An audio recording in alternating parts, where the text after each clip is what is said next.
Good morning, guys. Welcome back to my channel. Just another day to do things better. But I wanted to be honest with you guys. If you've been watching from the beginning, you know I'm not always motivated, but I try to be. Yesterday, oh God, I was just so drained. It was just ridiculous. I barely got out of bed. I got out of bed twice. Once because I had to, and then the second time because I didn't have the energy to cook. So I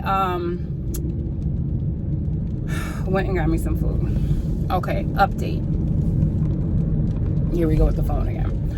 Update. I didn't maintain my carb goal.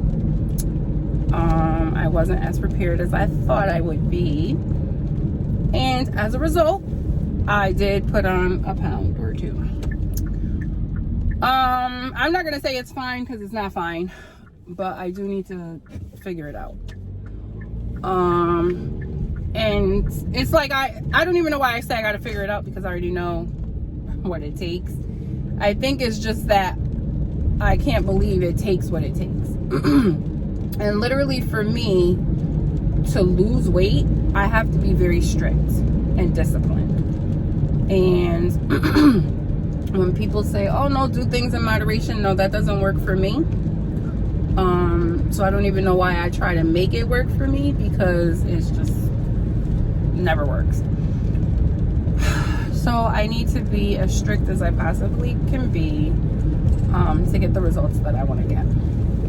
Also, I wanted to talk about self-love and what my weekend has helped me figure out about self-love. I think one of the problems that some of us have with self-love is that we think that self-love is conditional, and we have to learn that self-love is unconditional. And what I mean by that is we require self-love daily, regardless of how we feel, regardless of what's going on, regardless if everything is going in our favor. And especially when things are not going in our favor, that's the moment we need to step up to the plate the most. And self-love, it looks different for everybody. I can't tell you. Matter of fact, self-love looks different for me. Like today, it could be one thing. Tomorrow, I need something totally different.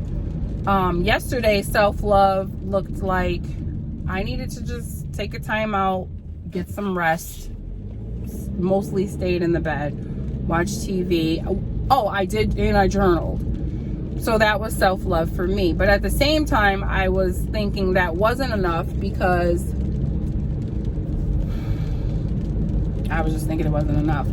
But I'm learning that everything, like every day can be different as long as we're doing stuff.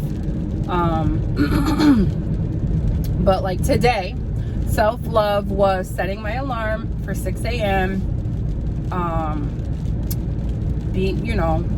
Showing a little gratitude for another day, another breath, another walk. And met the ladies at Sleeping Giant, and I'll insert little footage. We went up to the top. I call it a castle. I don't know what it is. Went to the top to get some views, took a breather, trooped it back up.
To me, that was self-love, because I really needed to get out the house and get moving.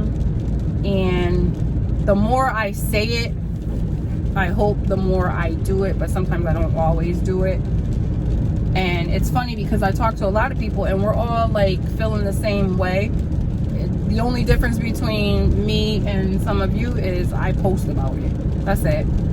Some people are home feeling defeated and whatever, and then they just kind of get stuck there. I post about it so that I don't get stuck there.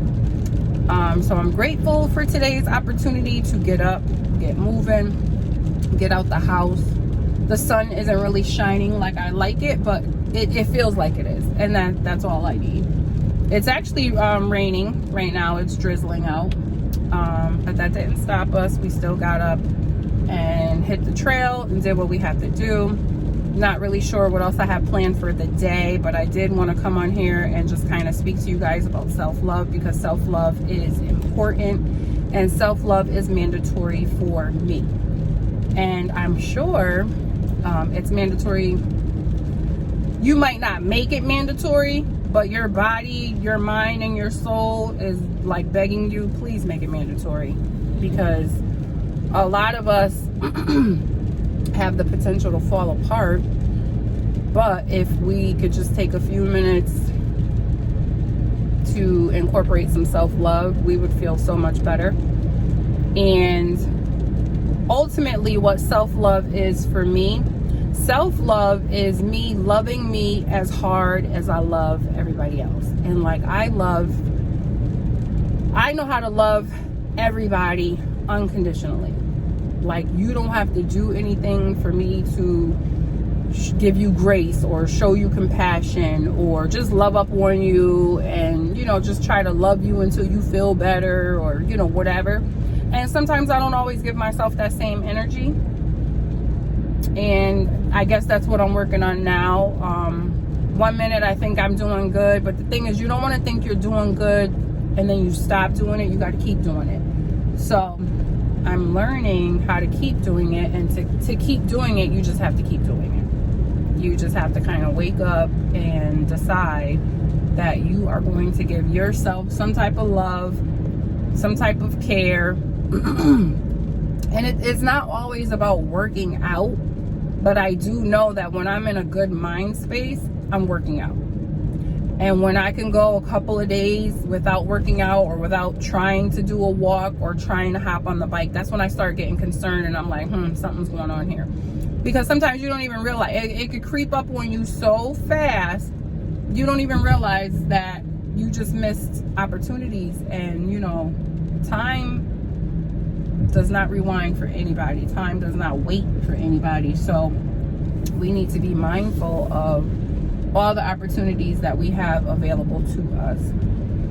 So just checking in with you guys. I think I did 3.3 mile. It says walk on my tracker, but I should have put hike because your girl was out there struggling. And when I say struggling, I say it in a good way. I say it in the fact of I was struggling, and I ain't even gonna act like I wasn't. But at the same time, I wasn't struggling so bad that I couldn't keep up. Or I'm not even gonna say couldn't keep up, because there were people in front of me, and I just go my own pace. I might huff and puff, but I'm going my own pace, and best believe I will get to the top with the rest of the crew. So that's it. Just wanted to give a little Sunday morning motivation. Hopefully, you guys are feeling good out there, and if you aren't, maybe do a little journaling. That's what I had to do. And I will share one last thing with you. Somebody has said to me the other day, let me get it right. Because I was always saying how, I'm always mindful of my actions, mindful of my words. I always want to make sure people feel comfortable around me. I always want to make sure, like, nothing that I am doing or saying or bringing to the table will negatively impact the other person. And she said, that's all fine and everything, but okay, I had to look up what she said. She said, why is it okay for your decisions to negatively impact you because you're trying to ensure that your decisions doesn't negatively impact someone else?